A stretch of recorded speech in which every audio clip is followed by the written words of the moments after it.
Ya, esto es una de las casi últimas clases para su final. Y es un tema muy, muy bonito y también que lo vamos a ver mucho ahora, que es justamente el papel del laboratorio en diagnóstico del SARS-CoV-2, o sea, para diagnosticar COVID.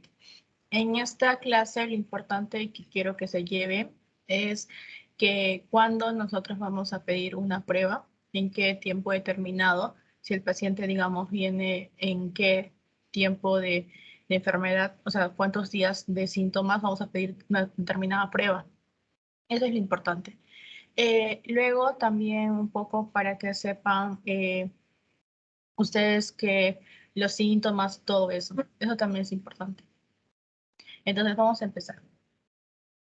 La tabla de contenidos. Primero la introducción, vamos a ver qué es el COVID, vamos a ver también su epidemiología y en sí vamos a ver el virus como es en sí. Luego en la parte de fisiopatología vamos a ver qué hace el virus en nuestro cuerpo y por qué se producen tales síntomas, todo eso vamos a ver. Y en el diagnóstico, aquí esta parte es la más importante para que ustedes sepan reconocer las pruebas tanto, bueno, les voy adelantando, las moleculares, las antígenos y las serológicas, para que sepan cuándo vamos a pedir, digamos, cuándo pedir molecular, cuándo pedir antígeno, cuándo pedir serológica, porque no es el mismo, no son los mismos tiempos pedir cada una. Entonces vamos a ver eso. Entonces, introducción. Primero, como ya sabemos, el COVID surgió por primera vez en China, en Wuhan exactamente, cuando en diciembre de 2019. En nuestro país llegó en marzo del 2020 y la OMS lo declaró pandemia en 2020 y este virus atacó a más de 200 países. Y también nosotros, como sabemos, el COVID causa tanto sintomatología respiratoria, gastrointestinal como neurológica. Esta imagen de acá es exactamente de ayer, 15 de mayo de 2022, en la madrugada. Entonces, esto es como que exactamente hasta la fecha hay más de 521 millones de personas que se infectaron.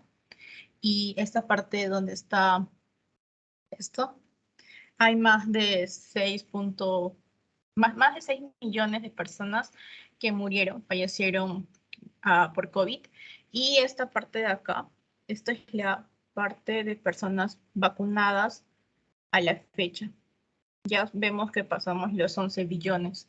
Es algo bueno, pasamos.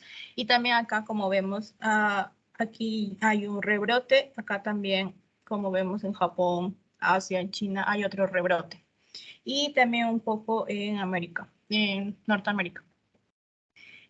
Bueno, eso es más para que ustedes vean cómo hasta hoy en día, hasta ayer, ha estado todo esto. Entonces, y ahí también acá se ven unos picos, que fue gracias al Omicron, a la variante. Entonces, es más para que ustedes vean los datos. Luego vamos a pasar a la parte del virus. Vamos a ver exactamente el virus. El virus, el COVID, tiene varias partes. Esa parte se llama la proteína S, la proteína de la nucleocápside, la proteína de la membrana, la proteína de la envoltura, y bueno, en sí este es el ARN viral, ¿no? La proteína S y su nucleocápside van a ser muy útiles en el laboratorio porque estos van a detectar la serología. Esa proteína S va a detectar la serología. También un paciente va a generar anticuerpos de unión que se utiliza para la detección de anticuerpos S y anticuerpos de la nucleocápside y anticuerpos neutralizantes. Eso ya lo vamos a ver recién en la cuarta semana después de la infección. Esta parte de acá quiero que se recuerden que la proteína S se va a utilizarse en las vacunas y los vacunados van a presentar anticuerpos contra esta proteína. En cambio, los que fueron infectados y no se vacunaron van a hacer anticuerpos contra la nucleocápside. Entonces, nosotros ya sabemos ya, si nosotros estamos vacunados, vamos a hacer anticuerpos ante ¿quién? Proteína S. esto, si estás vacunado. Y si estás infectado, vas a hacer anticuerpos ¿contra quién? Contra la nucleocápside. En nuestro país también hubo, nosotros tenemos una variedad de vacunas y en nuestro país hubo las vacunas que también es para con virus atenuado. Entonces, no, en nuestro país no es tan efectivo esto no vamos a poder diferenciarlos quienes se vacunaron y quienes se infectaron, porque también tuvimos vacunas por virus atenuado. Pero en cambio estos dos es lo que están utilizando ahora para como que para demarcar, se podría ser como que para agruparlos, si uno es vacunado, proteínas tienen anticuerpos, si es que no es vacunado, si es que está infectado nomás, estuvo infectado, tiene anticuerpos contra la nucleocápside. Luego, hay una variable de anticuerpos y el virus va a ingresar justamente va a ingresar por el receptor AC2, que es este receptor de acá, que está acá. ¿Viste? Ajá. O también llamada enzima convertidora de angiotensina tipo 2 o AC2. Esto va a ingresar y a través de la proteína S se va a producir el anclaje, se va a anclar el virus. Este es el virus. Pueden vender el CD y esta es su proteína. Y se va a anclar tu virus. Entonces, por ahí es que se ancla. Y nosotros vamos en la siguiente diapositiva les voy a explicar más sobre la proteína S en sí, para que sepan que tiene más partes. También la proteína S es, bueno, o proteína llamada Spike, es altamente conservada entre todos los coronavirus humanos y también está involucrada en el reconocimiento del receptor y la fijación viral e ingreso en la célula huésped. Eso es importante que sepan. En el reconocimiento, en la fijación viral y en el ingreso. Y también representa uno de los targets más importantes para la vacuna y las terapias, como ya les dije. Esta proteína S tiene dos subunidades, que aquí está la 1 y la 2. La 1 va a tener dos dominios funcionales, que es el dominio N-terminal, que es este, y el dominio de unión receptor. Ambos van a ser responsables de que la célula se una, la unión de receptor a la célula huésped. Estos son responsables.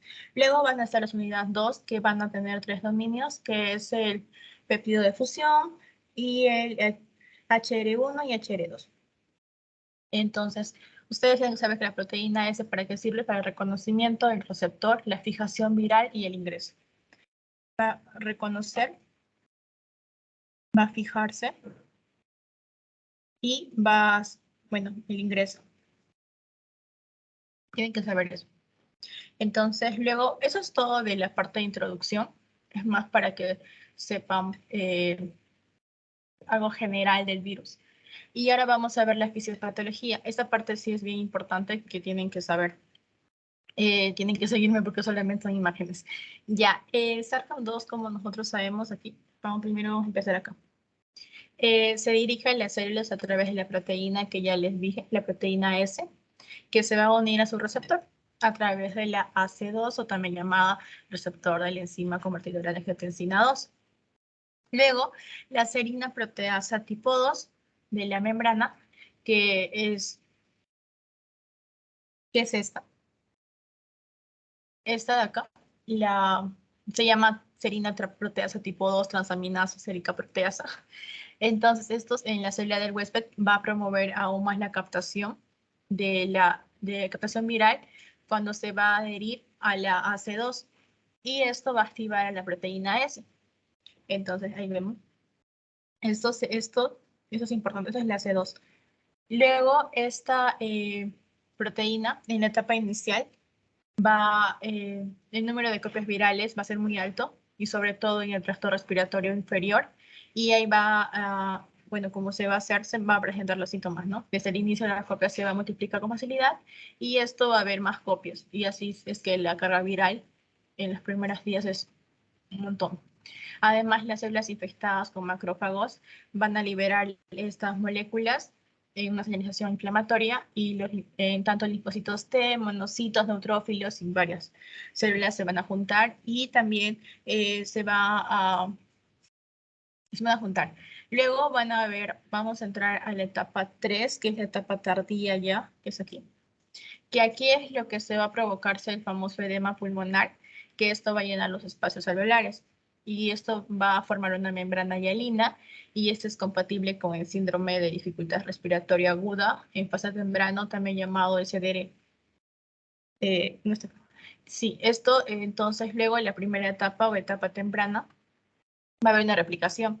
En etapa tardía, como ya vimos, va a haber va a haber la consecuencia de esta infección.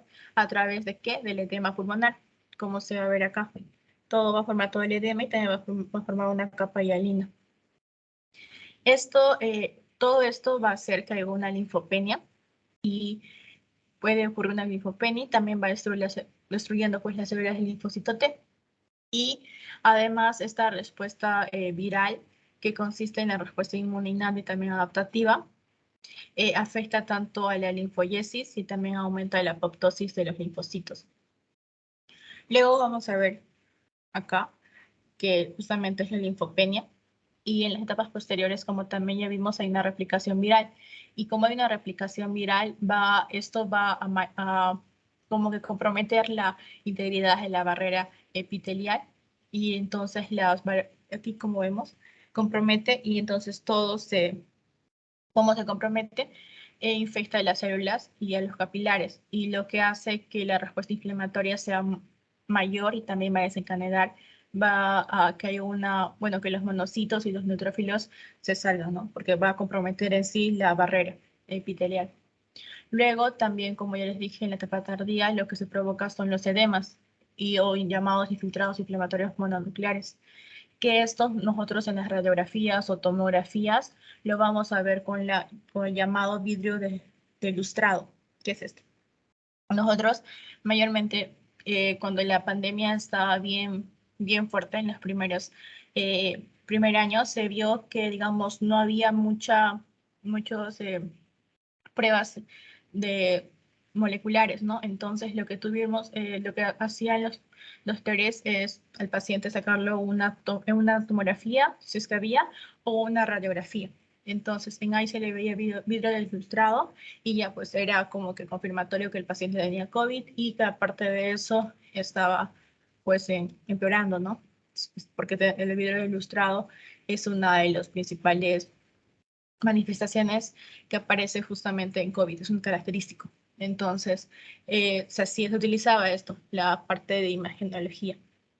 Luego, la razón por la que nosotros presentamos justamente este vidrio de ilustrado, que seguro debieron tocarlo en diagnóstico, es porque va a presentarse una opacidad, como se dice vidrio de ilustrado, porque es como si fuera, aquí está, es como si fuera brillante, algo así como cuando ustedes machucan el vidrio, algo así se ve.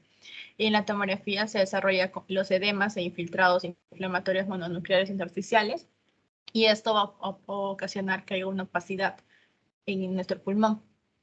Y luego de estos edemas, bueno, a continuación se va a producir un edema pulmonar que va a llenar los espacios celulares y que forman la membrana hialina. Y esto nos va a dar el síndrome de dificultad respiratoria aguda, que eso ya es la fase inflamatoria de la enfermedad. En conclusión de todo esto, es que el COVID, los rasgos característicos son tres: alteración en la barrera endotelial, transmisión del oxígeno alveolar disfuncional, y la capacidad de disfunción de oxígeno va a ser deficiente por el edema pulmonar y por todo eso. Entonces, eso es todo de la parte de fisiopatología.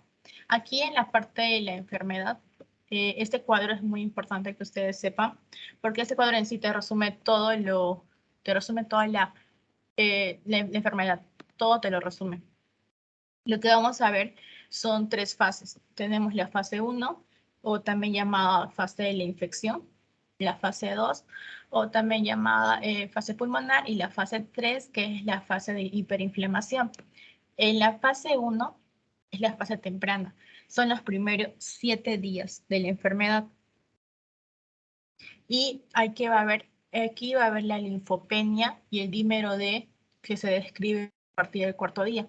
Entonces, en la fase de infección, lo que vamos a ver es más la linfopenia. linfopenia. Luego también el dímero D va a estar aumentado, pero a partir del cuarto día. Esto es a partir del cuarto día. Y bueno, la radiografía está normal. Cuando ya pasamos a la fase 2, que es la fase pulmonar, que eso se va a dividirse en dos, tanto en hipoxia y sin hipoxia. Aquí vamos a tener la disnea. Aquí es justamente como es la fase pulmonar, va a afectar los pulmones, entonces vamos a ver los síntomas que van a ser más marcados. Vamos a ver la disnea. También vamos a ver, bueno, aquí en la radiografía o la tomografía ya se va a presentarse el vidrio del lustrado. Recién se va a presentarse.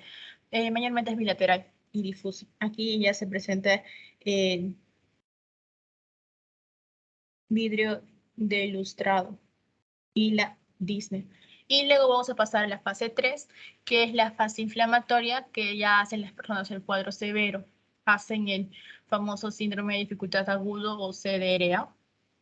También pueden llegar a hacer sepsis, shock, una insuficiencia cardíaca y todo esto está aumentado, o sea, el dímero D va a ser aumentado, DHL va a ser aumentado, ferritina va a ser aumentado, interleucina 6 y 1 va a ser aumentado, troponina va a estar aumentado, el PCR va a estar aumentado. Ustedes saben que el PCR va a estar aumentado porque es una infección.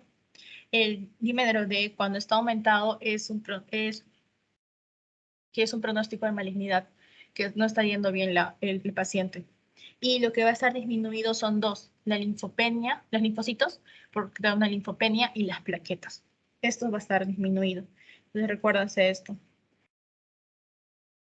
Ya.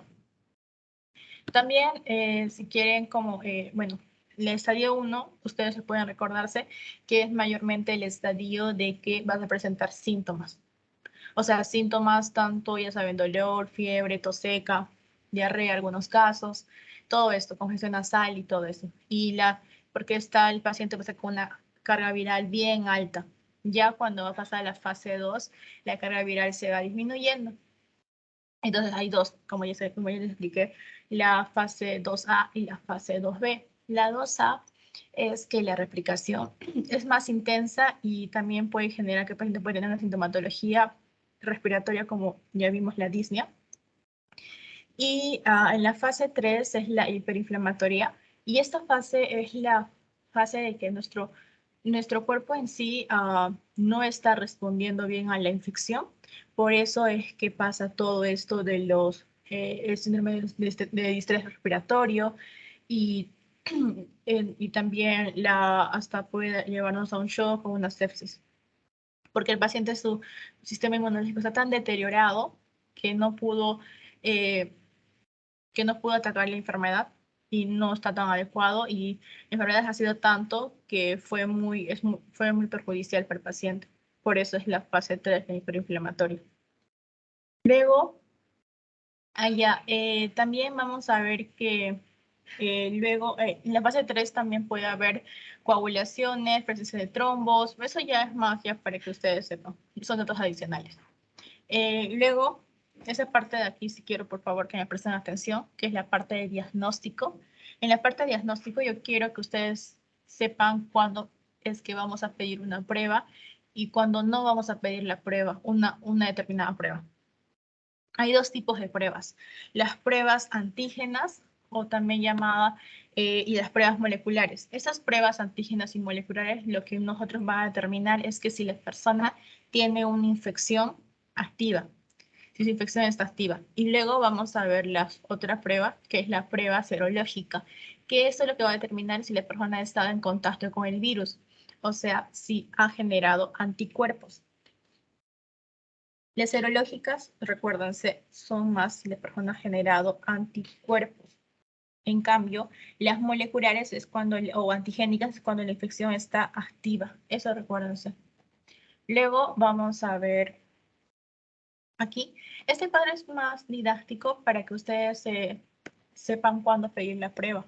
Ya, primero, si en los primeros 14 días, nosotros los primeros 14 días, que es lo que regularmente dura la enfermedad, podemos pedir el PCR en los primeros 14 días. Todos esos 14 días podemos pedir el PCR. pero ustedes tienen que recordarse que cuando la persona mayormente, cuando tiene síntomas, nosotros a partir del día 3, 4 y la persona presenta síntomas, podemos pedir la prueba antigénica. Y la prueba antigénica se pide en los primeros 7 días de la enfermedad, pero si la persona presenta síntomas. Si le hacemos una prueba antigénica en el primer día de síntomas y tenemos la alta sospecha de que el paciente, digamos, tiene COVID o porque estuvo con un familiar con COVID, COVID confirmado, y nosotros vemos que la persona puede tener COVID y la prueba antigénica que le hicimos sale negativo, lo que nosotros debemos hacer es hacer una prueba molecular porque tenemos una alta sospecha de que la persona va a tener COVID.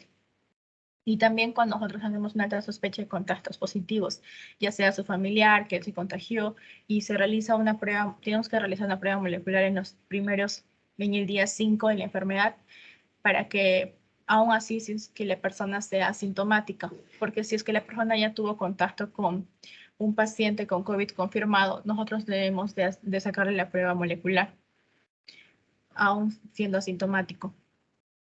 ¿Y por qué es que ahí luego ya en el día 14 recién se le puede hacer al paciente la prueba serológica o también llamada pruebas rápidas? Entonces ustedes recuérdense, menores de 7 días y con síntomas hacer pruebas antigénicas. El PCR lo puedes hacer en los 14 días de la enfermedad, pero recuerden que el PCR se demora de 3 a 4 días. Por eso es que en los primeros días es recomendable hacerlo en el primer 1, 2, 3 días recomendable, pero después ya puedes hacer la prueba antigénica. Luego, de 8 a 13 días, haces tu prueba, tu PCR, porque la prueba antigénica deja de ser efectiva porque te puede darte falsos positivos, ya, o diré falsos positivos, cuando ya estamos en el día 8, ahí ya te deja de funcionar la prueba antigénica, te va a darte falsos positivos. Entonces ahí tienes que utilizar tu PCR, si es que tú aún tienes la sospecha. O si es que el paciente vino, bueno, pues no en el día 8 de la enfermedad.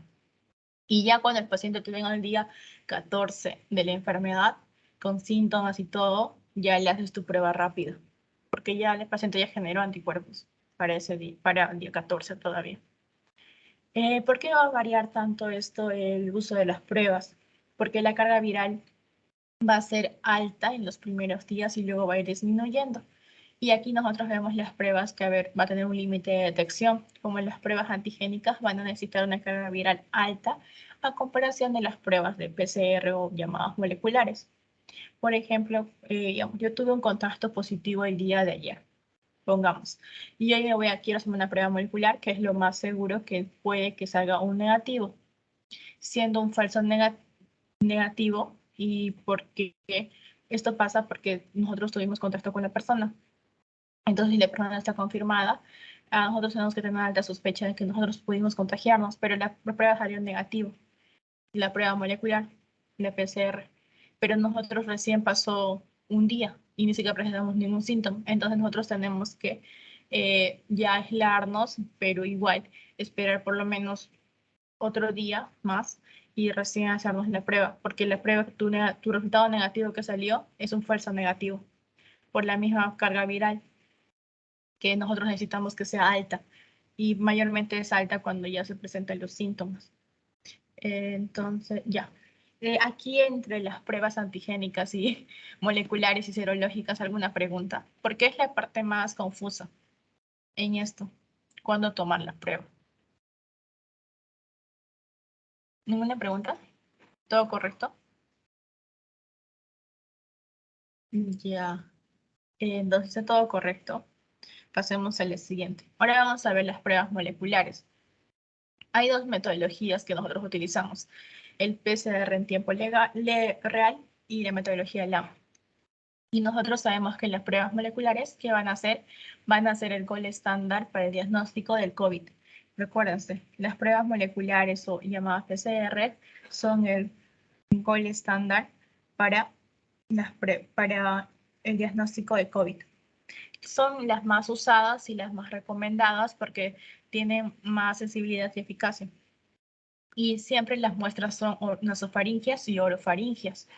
En infecciones graves van a afectar las vías respiratorias bajas, entonces vamos a hacer esputo, aspirados traqueales, hasta lavados bronquioalveolares. Y la toma de la muestra se mantiene de 2 a 8 grados y mayor a 72 horas se puede conservar. Y si no, digamos, si no se por A o B, la muestra tienen que guardarse y los tienes que congelarlo a -20 grados. Esa parte de acá es importante que ustedes sepan que el té es correcto en el momento correcto, tenemos que hacerlo con la toma correcta. No podemos hacer una prueba molecular solamente nasofaringia. Tenemos que también hacer orofaringia, porque se vio que las dos, no, o también la prueba molecular no podemos hacerlo en sangre. Tenemos que hacerlo justamente en nasofaringia o orofaringia. Y también la prueba molecular no podemos hacerlo, no sé, el primer día o en el día 14. No, porque ya no nos va a dar falsos negativos. Entonces, o falsos positivos, diré.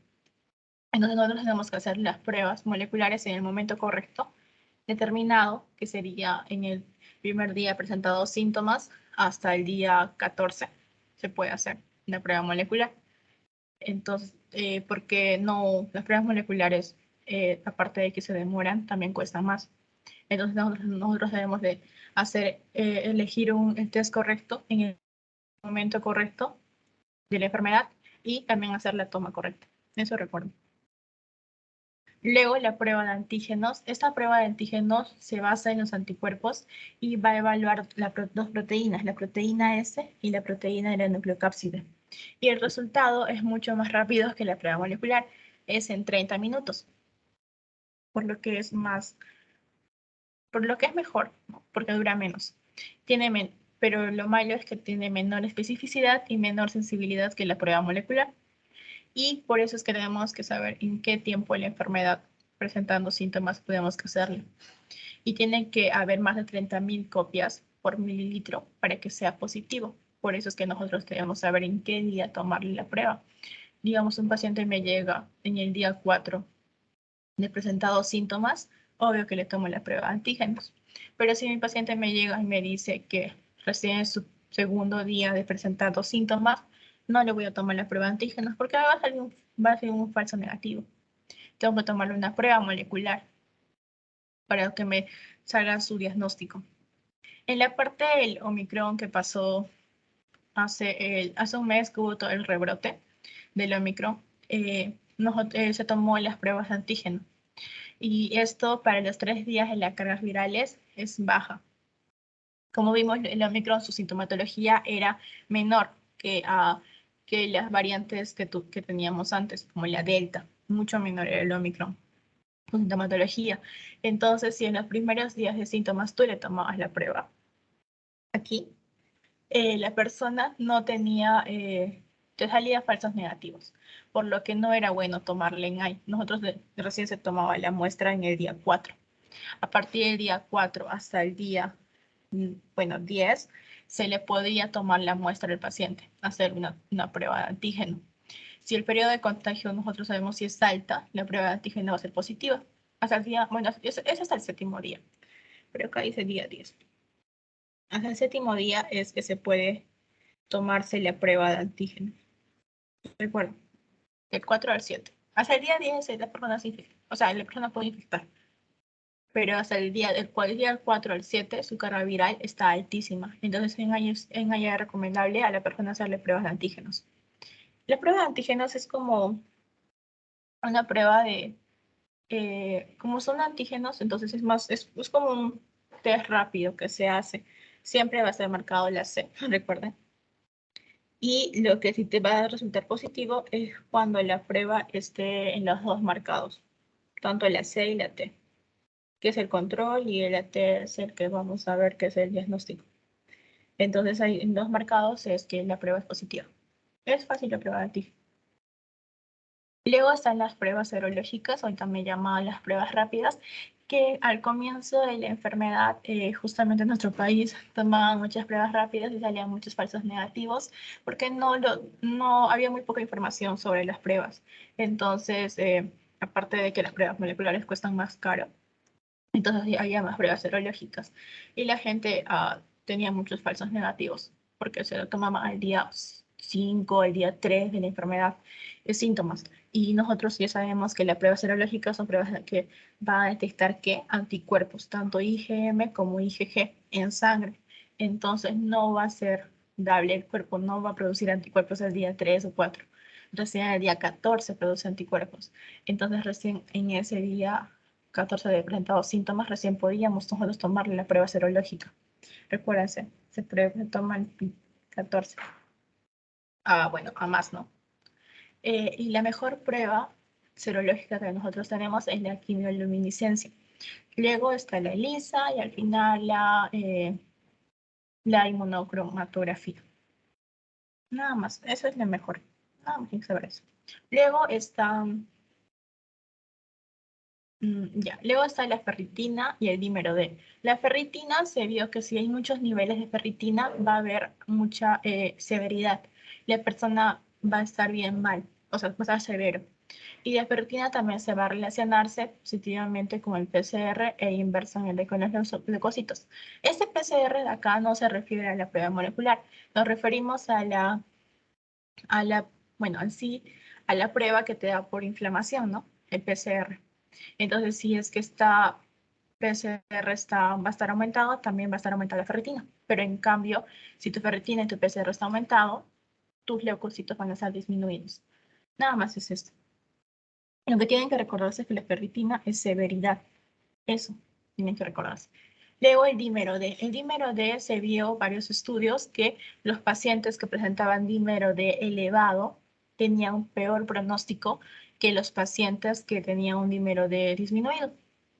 Entonces, si es que valor dímero D en el momento de ingreso a consulta es de 1 miligramo por litro y a más, es que la persona tiene un mal pronóstico de la enfermedad, porque el dímero D va a como que no va a hacer ver que la persona, si es que se puede curar, o sea, salvar, o si es que la persona va a desarrollar no sé, un distrés respiratorio, sepsis o un shock. Entonces, lo que el dímero D mide es el pronóstico y lo que nos indica si en elevado es un peor pronóstico. Nada más recuerda, mide el pronóstico, mayormente el peor pronóstico, si es que está elevado.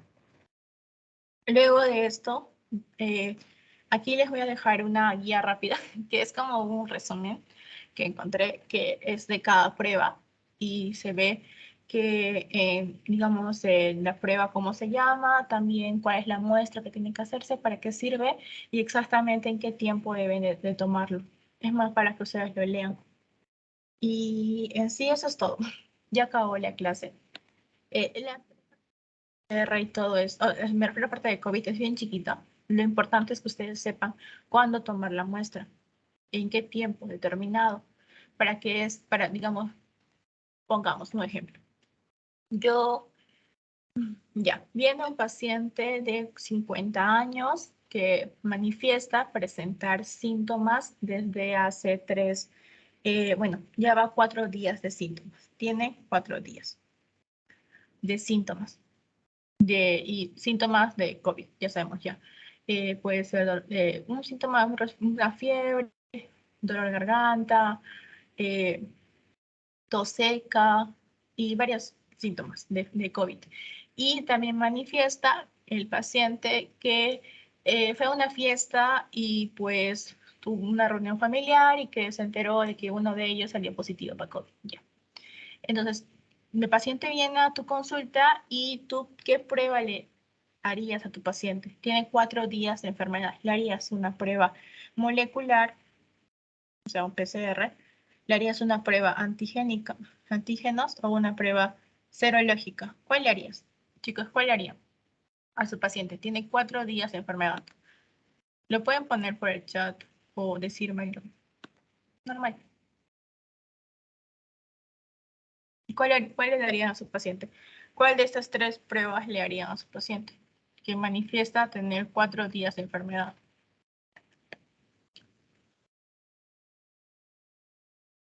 ¿Están ahí? Ya. A ver, creo que ya, sí respondieron. Molecular. Ya, está bien. Sí, está bien. Molecular también. ¿Y por qué no le harías una prueba antigénica?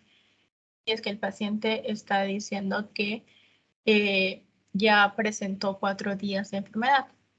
O sea, ya tiene 4 días de síntomas. ¿Por qué no una prueba antigénica?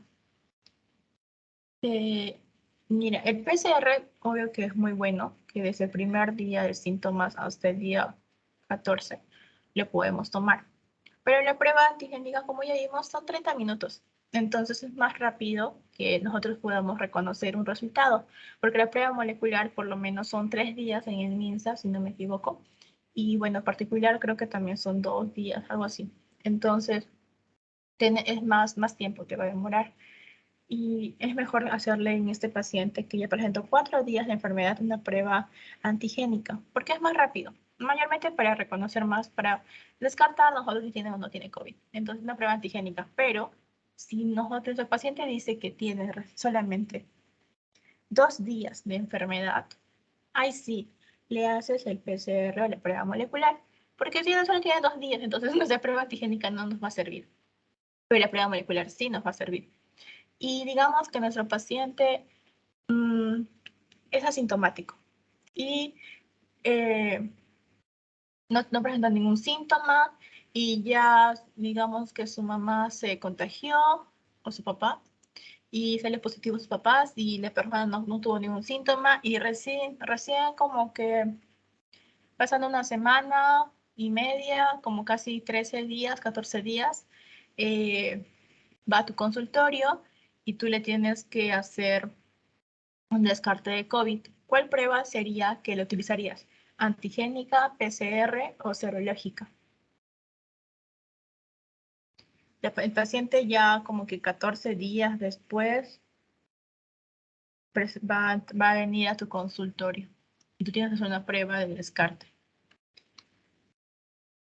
¿Cuál utilizarían? ¿PCR, serológica, antigénica? ¿Cuál, chicos, por favor? ¿Cuál utilizarían? No, chicos, normal. Serológica, exacto, Diana, serológica. Porque la serológica ya, el paciente ya presentó ya suficiente tiempo para presentar anticuerpos, entonces la serológica. Muy bien. Eh, entonces eso es todo lo que sepan diferenciar cuando tomar una muestra serológica, cuando una PCR, cuando una antigénica. Eso es lo que más le van a preguntar. Con casos clínicos justamente le van a hacer toda una cosa y al final le van a decir que prueba. Entonces ustedes tienen que ver. Nada más, chicos, eso es todo. ¿Alguna pregunta, consulta, duda que no les quedó claro, que quieren que repita? Cualquier cosa, normal, díganme.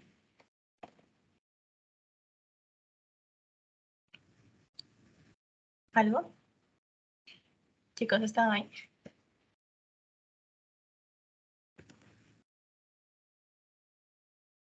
Bueno, creo que no hay ninguna duda, creo que todo está claro. Espero que todo esté claro.